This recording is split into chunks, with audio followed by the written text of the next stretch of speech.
ఇప్పుడు నెక్స్ట్ వీడియోలో పల్లెటూరు గురించి చాలా చక్కగా వివరించారు వారు. పల్లెటూరు వాతావరణమే గాని, ఇంకను వాళ్ళు చేసుకునే పండగలే గాని వివరించిన విధానం చాలా బాగుంది. అది ఆస్వాదించడానికి నేను ఈ చుట్టుపక్కల పల్లెటూరుకి వచ్చి మీతోని షేర్ చేసుకుంటున్నా నా అనుభవాన్ని. మీరు కూడా అలా వెళ్ళి మీ అనుభవాలు నాతో షేర్ చేయాలని కోరుకుంటున్నా. Thank you, bye. మీ జనరేషన్ కి మా జనరేషన్ కి ఉన్న లైఫ్ డిఫరెన్సెస్ ఏంటి? అప్పట్లో మీ జీవన శైలి ఎలా ఉండేది? జనరేషన్ అంటే అప్పట్లో మాకు ఈ మిక్సీలు, ఈ వాషింగ్ మిషన్లు, గ్రైండర్లు అవన్నీ ఏం లేవు. మేము ఒక పొద్దున్న లేసామంటే పొయ్యిలు వెలిగించుకోవడం, బొగ్గులు పొయ్యి, పొట్టు పొయ్యి, కట్టెల పొయ్యి, బాయిలేరు ఇవన్నీ వాడేవాళ్ళం. ఏదైనా ఇడ్లీ పోసుకోవాలంటే పిండి పప్పులు పోసి రుబ్బుకునేవాళ్ళం, చట్నీ రుబ్బుకునేవాళ్ళం. అట్లా మేము చేసుకునేవాళ్ళం అన్నమాట. ఇప్పుడంటే ఏముంది, అన్ని మిక్సీలు, స్విచ్ ఆన్ చేయడమే. అప్పుడు మా జనరేషన్లో అన్నీ మేము అట్లా కష్టపడి చేసుకునేవాళ్ళం, కానీ మాకు అప్పుడు కష్టం అనిపించలే. మీ ఉమ్మడి కుటుంబాలు ఎలా ఉండేవి? మా ఉమ్మడి కుటుంబాలంటే మేము చాలా హ్యాపీగా ఉండేవాళ్ళం. మా అత్తగారికి 4 కూతుళ్ళు, 4 కొడుకులు. మేము ఎప్పుడు చూసినా ఒక 25 మంది, 30 మంది ఇంట్లో ఉండేవాళ్ళం. కష్టపడి బాగానే అంతా చేసుకునేవాళ్ళం. మాకు అప్పుడు కష్టం అనిపించలే. ఇప్పుడు చూస్తుంటే అవన్నీ మేము ఎలా చేసినాం అనిపిస్తుంది. అప్పుడు వచ్చేవాళ్ళు, పోయేవాళ్ళు, చుట్టాలు, ఎప్పుడు చూసినా ఇల్లంతా సందడిగా ఉండేది. పిల్లలందరూ కూడా ఇంతమంది సంతానానికి అంతమంది పిల్లలతో ఎప్పుడు చూసినా హడావిడిగా సందడిగా ఉండేది. అంత పని చేసినా కూడా మాకు కష్టం ఏమనిపించేది. ఇప్పుడు చూస్తుంటే మా అమ్మో అంత పని ఇప్పుడు ఎట్లా చేసామో మేము అనిపిస్తుంది. మరి అప్పుడు మీరు ఎలా చేయలేశారు? ఇప్పుడు ఎందుకు ఈ జనరేషన్ వాళ్ళు చేయలేకపోతున్నారు? మాది అదే జీవన విధానం అనుకున్నాం. మాకు అసలు కష్టం ఏమనిపించేది కాదు. ఇప్పుడు ఇవన్నీ వచ్చేసరికి ఇప్పుడు పిల్లలకి చేయలేకపోతున్నారు. వాళ్ళ అలవాటు లేదు కదా వాళ్ళకి. మాకు అట్లనే అలవాటు అయింది. మాకేమనిపించేది కాదు చేయడానికి. అప్పట్లో మీ స్కూల్ చదువులు ఎలా ఉండేవి? మా స్కూల్ అంటే అప్పుడు గవర్నమెంట్ స్కూల్, ప్రైవేట్ స్కూళ్ళు లేవు. అప్పుడు నడిచిపోయేవాళ్ళం స్కూల్కి. తర్వాత మధ్యాహ్నం భోజనానికి ఇంటికే వచ్చేవాళ్ళం. మళ్ళీ ఏ పూట బుక్స్ ఆ పూట తీసుకొని పోయేవాళ్ళం.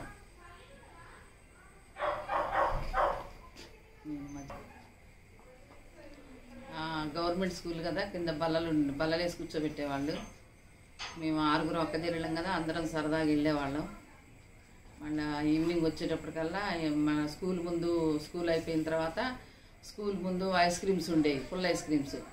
ఆ పుల్ల ఐస్ క్రీమ్స్ కొనుక్కునేవాళ్ళం. జాంపళ్ళు వచ్చాయి, జాంపళ్ళు కొనుక్కునేవాళ్ళం. చిన్న నూజిడీలు వచ్చాయి. 5 పైసలు ఇస్తే మా అమ్మ 5 నూజిడీలు వచ్చాయి మాకు. అట్లా కొనుక్కొని తినుకుంటూ ఇంటికి వెళ్ళిపోయేవాళ్ళం అందరం. మళ్ళీ మేము 6 అక్క చెల్లెళ్ళు అందరం అట్లా కలిసి వెళ్ళిపోయేవాళ్ళం అనమాట. నువ్వు జీడీలు అంటే గుర్తొచ్చింది. మీకు అప్పట్లో స్నాక్స్ ఎలా ఉండేవి? ఏం తినేవాళ్ళు? ఇట్లా పిజ్జాలు, బర్గర్లు కాకుండా మీకేముండేవి? మాకు పిజ్జాలు, బర్గర్లు అప్పుడు కారప్పు చేసి ఉంచేవాళ్ళు. కొంచెం సాయంత్రం పూట ఆడుకునేటప్పుడు తలా కొంచెం పెట్టేవాళ్ళు. పండగలు వస్తే అరిసెలు, కారపూస, లేకపోతే సకినాలు అలాంటివే. కానీ పిజ్జాలు, బర్గర్లు, ఎప్పుడన్నా న్యూట్రిన్ చాక్లెట్లు దొరికాయి. అప్పుడు న్యూట్రిన్ చాక్లెట్లు కొనుక్కునేవాళ్ళం.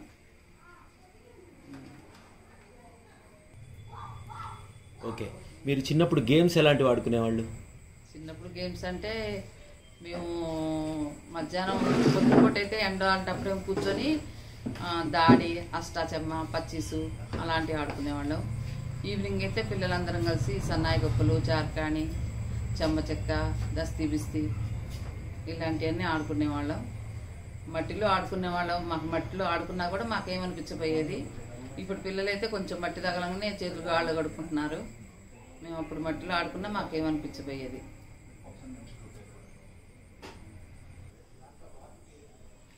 మాకు మామిడి తోట కూడా ఉంది. మామిడి తోటలో మంచిగా సరదాగా ఆదివారం వచ్చిందంటే అందరం అక్క చెల్లెలందరం కలిసి ఆడుకోవడానికి పోయేవాళ్ళం. మంచిగా తోటలో ఆడుకునేవాళ్ళం. మా అమ్మ ఫ్లాస్క్లో కాఫీ పోసి నానకిచ్చిరండి అనేది.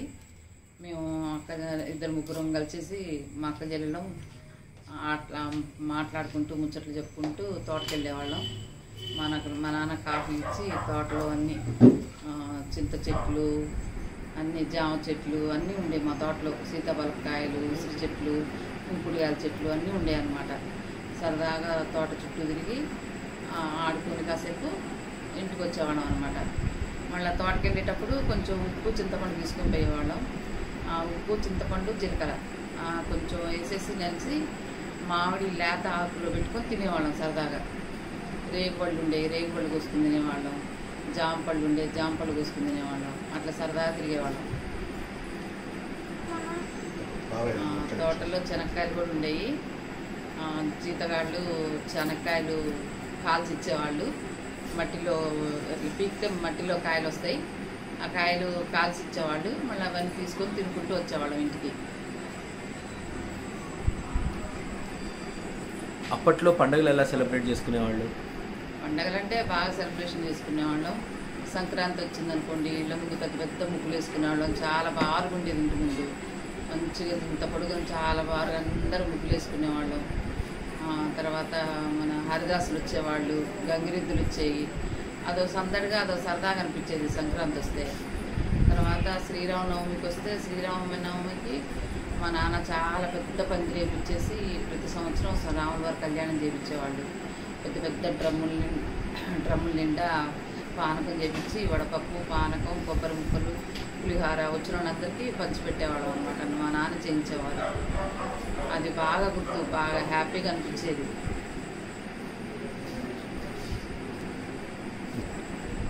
బతుకమ్మ పండుగ కూడా బాగా సెలబ్రేషన్ చేసుకునేవాళ్ళం, బాగా ఆడుకునేవాళ్ళం అన్నమాట.